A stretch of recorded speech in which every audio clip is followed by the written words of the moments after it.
काका बस एक साइन और, फिर तुम्हारे मजे मजे। कृष्णा के पैसे पे कब तक मोहताज होगे आप? अपने पैसों पे ऐश करो ना जितनी करनी है। कृष्णा पैसे कम देती है और ताने ज्यादा मारती है आपको। एक सिग्नेचर।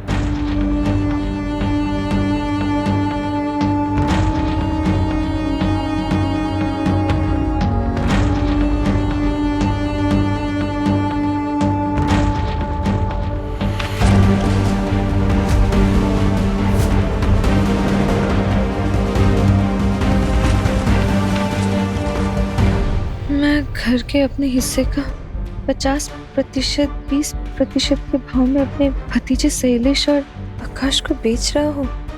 ये क्या करने जा रहे थे पापा? मेरे बारे में नहीं, कम से कम मोहन के भविष्य के बारे में तो सोच लेते। आपका बेटा है वो। बेटा? बेटे के नाम पे धब्बा है वो, धब्बा। एक नंबर का पिसड्डी। उसकी वजह से सिर्फ बेइज्जती होती है मेरी। पता नहीं कौन सा पाप किया था मैंने जो तुम्हारी माँ तुम दोनों का बोझ मेरे ऊपर डालकर चली गई। कृष्णा देख, काका को कोई एतराज नहीं ना तो बीच में मत पड़। और वैसे भी ना हम बहुत बड़े बिल्डर को बेचने जा रहे हैं। वो विदेशी मेहमानों के लिए 5 स्टार होटल बनाने वाला है। तुझे जितने पैसे चाहिए तुझे मिल जाएंगे। ये डील होने दे बस। हम कहाँ रहेंगे? उस होटल में? छोटा भाई, माँ बाप के साए जैसे होता है घर। हर सुख दुख में आपको अपने में समेट के रखता है ये घर।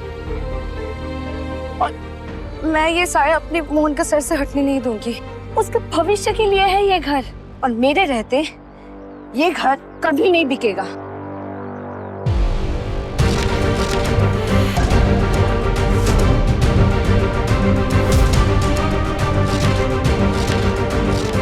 कहाँ है वो खरीदार? बुलाया सर, मैं बात करूंगी उससे।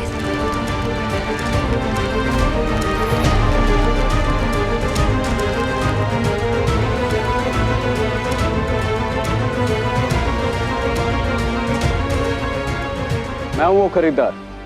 और क्या ड्रामा चल रहा है यहाँ पे?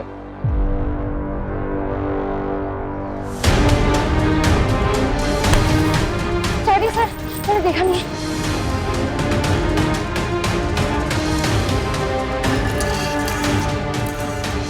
तुम तो वो आर्यमन की वेडिंग प्लानर की टीम में हो ना? सर, हमें अपना घर नहीं बेचना। पर तुम्हारे बाप से मेरी डील हो गई है, और एक बार जो मैं डील कर लेता हूँ तो फिर मैं उससे तोड़ता नहीं।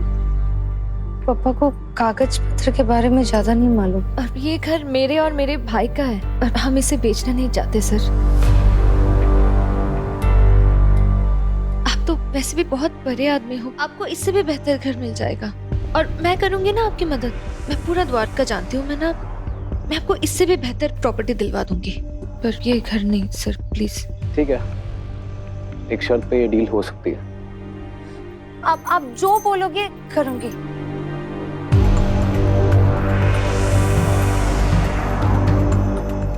मेरी पुश्तैनी हवेली में मेरा रूम पता ना तुम्हें?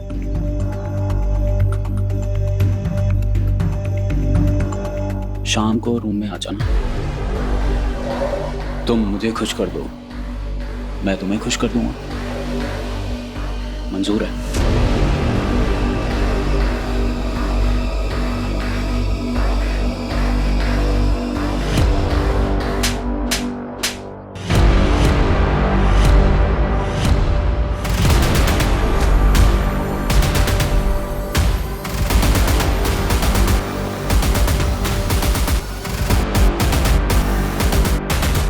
तेरी इतनी हिम्मत देखनी है?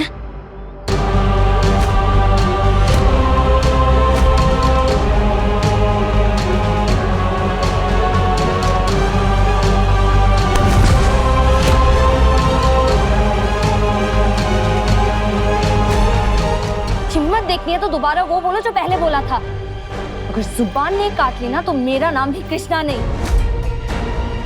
क्या समझ कर रखा है औरत की इज्जत को? खुद को खुश करने के लिए है। दोबारा किसी औरत पर बुरी नजर डालने से पहले ना इस थप्पड़ को अच्छे से याद कर लेना। मेरी इज्जत नहीं की, कम से कम अपने परिवार वालों की तो इज्जत रख लेते। बहू बेटियों वाला घर है तुम्हारा। अगर तुम्हारे परिवार वालों के साथ किसी ने ऐसा बर्ताव किया होता तो तुम क्या करते?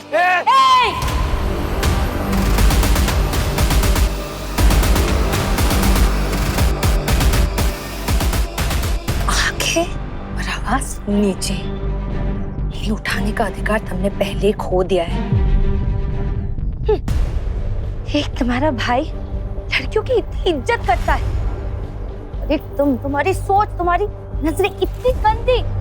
छे, निकलो यहाँ से, वरना तुमने जैसे इज्जत नहीं रखी ना, वैसे मैं भी लिहाज नहीं रखूंगी। निकल यहाँ से।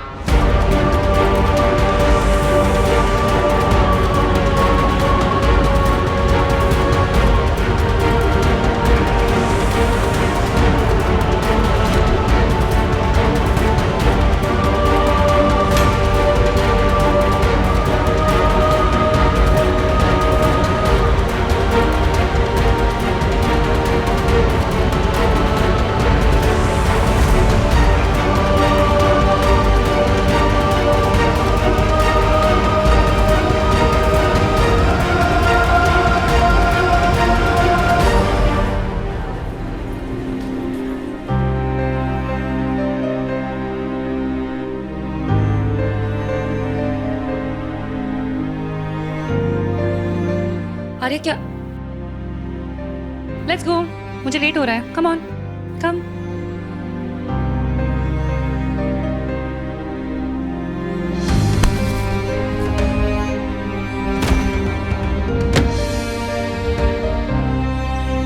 तू देख रही है ना माँ, अगर ये घर बिक गया तो मैं मोहन को लेके कहाँ जाऊंगी, कैसे उसका भविष्य बनाऊंगी। मुझे डर लग रहा है माँ कि कहीं मैं हार ना जाऊं। पूरी दुनिया से लड़ सकती हूँ पर अपनों से तो नहीं लड़ सकती ना।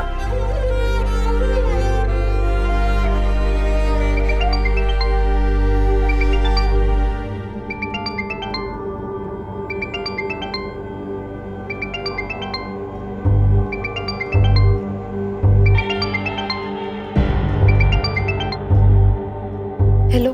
अरे कहाँ भाग गई तू बिना बताए? भजन संध्या का प्रोग्राम है कल, सारी तैयारियां बाकी पड़ी हैं। अगर ये शादी का कॉन्ट्रैक्ट मेरे हाथ से गया ना तो समझ ले, पैसे नहीं दूंगा तुझे, मैं बोल देता हूँ। सब जैसे सोचा था वैसे ही होगा कल। सोचा तो और भी बहुत कुछ है, पर तू उस बारे में बात कहाँ करती है मेरी मोरनी? इतना प्यार लुटाता हूँ तुझ पे, तू भी कभी कुछ बोल दे। ठीक है, सच सुनना है ना? मोहन को मेरी जरूरत थी इसलिए काम छोड़कर आ गई। अरे तू बार बार मोहन का नाम क्या जपती रहती है?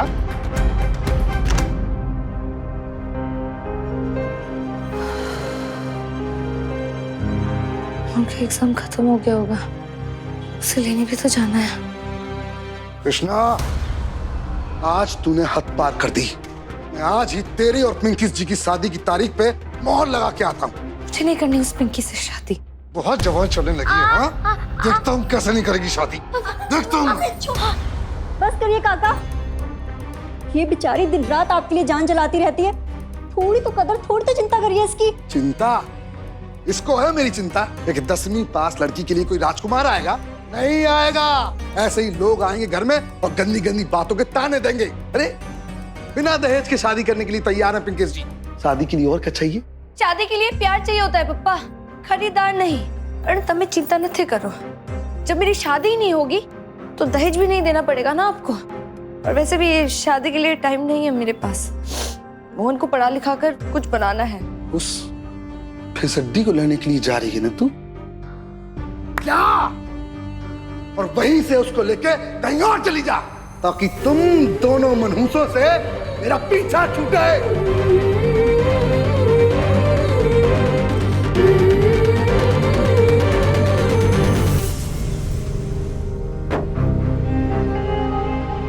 इस थप्पड़ का बदला मैं तुझसे लेते रहूंगा कृष्णा। आज जो तूने मेरे साथ किया है ना, ये बहुत भारी पड़ेगा तुझे। आज तूने एग्जाम अच्छे से दिया ना, इसलिए स्कूल से सीधा तेरे मनपसंद चाट की दुकान पर लेके आई। ये ले, तेरे लिए एकदम तीखी एक्स्ट्रा चटनी डाल के करारे मसालेदार चाट। अच्छा, तो ये है वो कृष्णा का भाई जिसके लिए उसने वो घर नहीं बेचने दिया।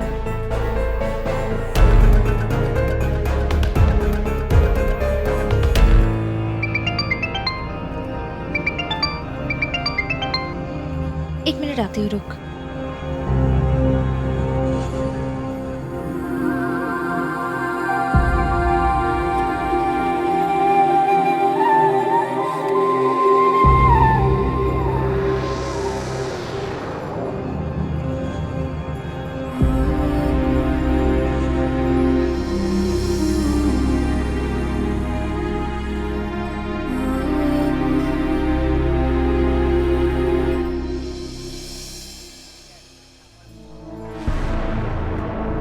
मेरी बेटी को क्यों घूर रहा है?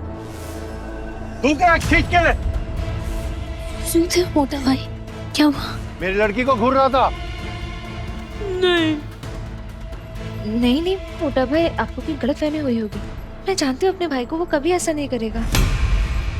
लेकिन फिर भी ना, मैं माफी मांगती हूँ उसकी तरफ से। अपने भाई को समझा दो।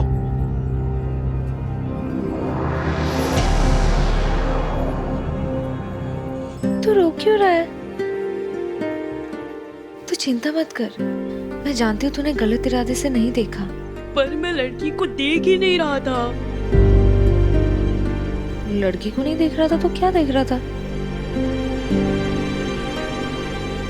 चूड़ियों को। चूड़ियों को? तो चूड़ियों को क्यों देख रहा था? यहाँ पे कुछ भी मत बोल। अगर तू ये कह रहा था ना कि तू लड़कियों को देख रहा था तो भी लोग मानेंगे, लेकिन अगर तूने ये बोला ना कि तू चूड़ियों को देख रहा था तो कोई नहीं मानने वाला। कुछ भी मत बोल। अच्छा सुन, वो पिंकी अंकल ने फोन किया था। उन्होंने कहा कि इस मार्केट में ना एक आदमी से पैसे लेना है, तो तू तब तक ना ये चाट खत्म कर ले। मैं बस अभी आई, ठीक है?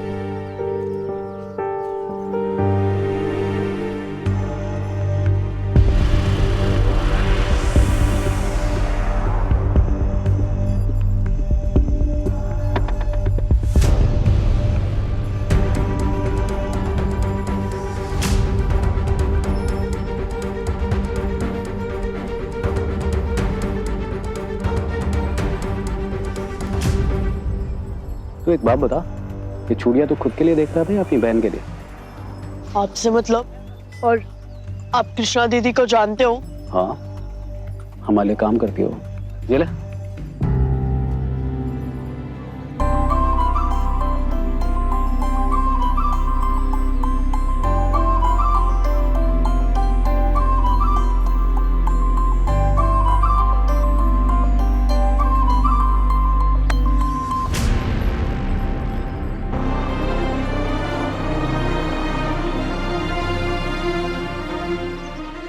लगता है सुबह की दवाई का असर खत्म हो गया है।